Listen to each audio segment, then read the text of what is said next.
Kwa majina naitwa Isa Ramadhani Mwaja, katibu umoja wa vijana Bavicha mkoa wa Pwani. Leo meseji yangu juu ya makamu mwenyekiti wetu wa chama John Heche, kwa yale ambayo yanayoendelea mtandaoni na ndani ya chama, ya kwamba anatumia vibaya mamlaka na madaraka aliyopewa na wanachama. Anatumia vibaya rasilimali fedha za chama, anatumia mamlaka kwa maslahi yake binafsi, kinyume na katiba ya chama inavyotueleza. Nisingesema hivyo. Sisi vijana ndio taifa la kesho na ndio waijenga kesho bora. Sasa tukiwa kama vijana, hatuwezi tukakubali kuona kwamba chama kinaenda kupotea kwa baadhi ya viongozi ambao wapo katika chama kwa maslahi yao binafsi. Wanaendesha vyama, wanatumia nguvu ya chama kwa maslahi yao binafsi.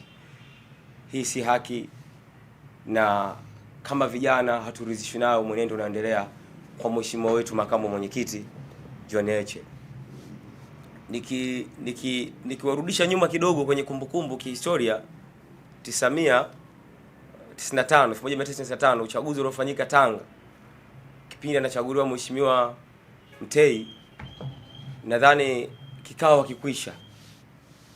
hakikwisha, na kipindi hiko leo hii kijana aliyekuwa kijana wa zamani mheshimiwa Mbowe alizima umeme katika kikao, na lengo nini? Kunusuru chama. Laiti angeacha kile kikao kiendelee, maana yake chama kisingekuwepo enda mpaka sasa. Lakini kwa kuwa alikuwa ni kijana shupavu na alikuwa anahitaji kuijenga kesho bora kupitia Chadema, haliweza kuyafanya yale. Kwa kuwa na sisi ndio warithi wa hiki chama kutoka kwa waliotutangulia, na sisi ndio viongozi wakubwa wa baadaye, lazima kwa hiki kinachoendelea, lazima na sisi tutoke tukikemee, na haturidhishwi nacho kabisa kama vijana, kwa sababu tunakwenda kukiua chama kwa muktadha huu. Sasa basi, ombi langu moja kwa mheshimiwa, nikiwa hapa kwa niaba ya vijana Bavicha mkoa wa Pwani, Mheshimiwa John Heche, kwa kile kinachoendelea, kwa zile tuhuma zinazomkabili, apishe uchunguzi, yaiachie mamlaka ifanye kazi yake. End of the day tabainika ukweli uko wapi. Lengo ni kukinusuru chama, kwa sababu tusipofanya hivi tutakuwa tuna maswali mengi sana ya kujibu chini, kwa sababu nakumbuka vizuri katika uchaguzi aliahidi hatashusha fedha chini ngazi ya majimbo, fedha hizi kwa ajili ya kwenda kukijenga chama.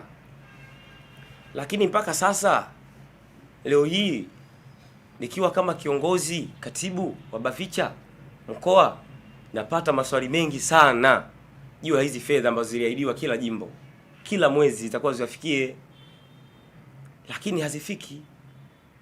Tunakosa la kujibu kwa sababu zimezuiliwa tu sehemu kwa fulani, kwa ajili ya mtu maslahi yake binafsi.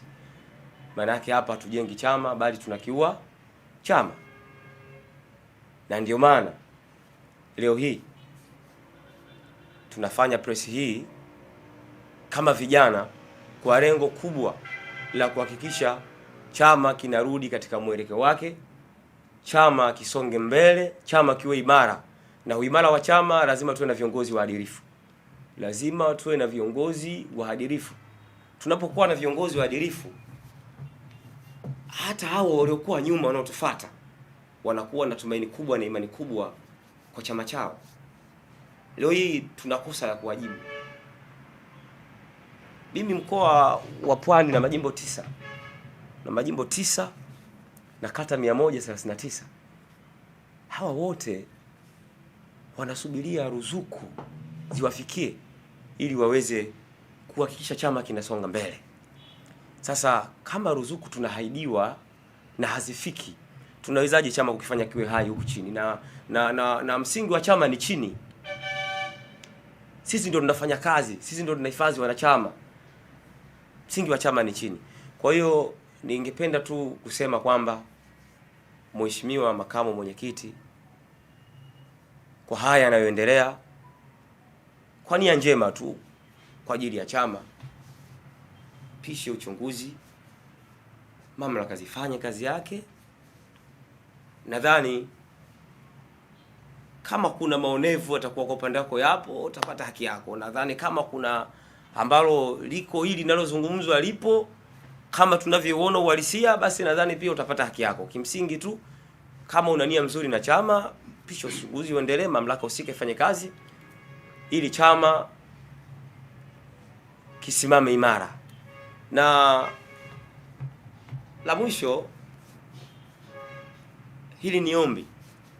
Ningependa kuiomba serikali yetu tukufu ya Daktari Samia Suluhu Hassan. Unajua haya yote yanaendelea kwa sababu kiongozi wetu yuko ndani. Wanasema wenyewe wahenga kwamba kuondoka kwa paka, panya utawala. Kwa kila panya anakula kile anachokitaka pasipo kufuata utaratibu. Kwa hiyo tunaomba Mheshimiwa Daktari Samia Suluhu Hassan, sisi ndio vijana na tuna imani kwamba taifa hili linajengwa na vijana. Na leo hii tunavyozungumzia amani ya nchi ni sisi vijana. Tunavyozungumzia usalama wa nchi ni sisi vijana. Na tunapokuwa na vijana waliokuwa bora, ndio tunaitengeneza nchi iliyokuwa bora kesho yetu. Na ndio tunaitengeneza kizazi bora kesho yetu. Na wewe ndio walezi wa vijana wote katika taifa hili. Nikiwa kama kiongozi wa vijana Bavicha, ni kuombe Mheshimiwa, utuachie kiongozi wetu aje kurudisha imani na kuweka sawa pale palipokuwa panakosewa. Mimi na imani haya yote yanafanyika kwa sababu hatuna mlezi. Na siku zote anasema mtoto anapokosa mlezi lazima atakuwa chokola. Na ndio hiki kinachoendelea kwa sasa. Haya yote tunaomba Mheshimiwa kwa serikali yako tukufu, na tunaamini kwamba sisi vijana ndio tunaitengeneza nchi hii, ndio tunaijenga nchi hii, ndio nguvu kazi, ndio tunaifanya kazi, ndio tunaizalisha. Lakini tunaelewa kwamba siasa ni sehemu ya fursa kwa vijana, siasa ni sehemu ya maendeleo katika taifa, na siasa ndio muktadha mzima wa tunasema ndio msingi wa maendeleo katika taifa. Kwa hiyo tunaomba Mheshimiwa na serikali yako tukufu, utuachie Mheshimiwa wetu Mwenyekiti Tundu Lissu ili haje. Tuna imani kwamba uwepo wake yeye haya yote yasingetokea, ingekupo yupo. Tuko naye leo hii anafanya kazi za chama, lakini kwa kuwa kwa sasa yuko na kesi ambayo inaendelea, inamkabili inaendelea, na ndio maana leo hii haya yote yanaendelea, kwa kuwa tunakosa mlezi, tunakosa mtu wa nidhamu, kwa sababu tuna imani naye kwamba uwepo wake lazima nidhamu ziwepo, uadilifu. Leo hii uadilifu umepotea kwa sababu hatuna kiongozi. Mimi awali juu ya yote nimshukuru Mwenyezi Mungu kwa nafasi hii na kwa fursa hii niliyoipata. Nadhani yatafanywa kazi yale ambayo nimeyazungumza hapa. Nashukuru sana.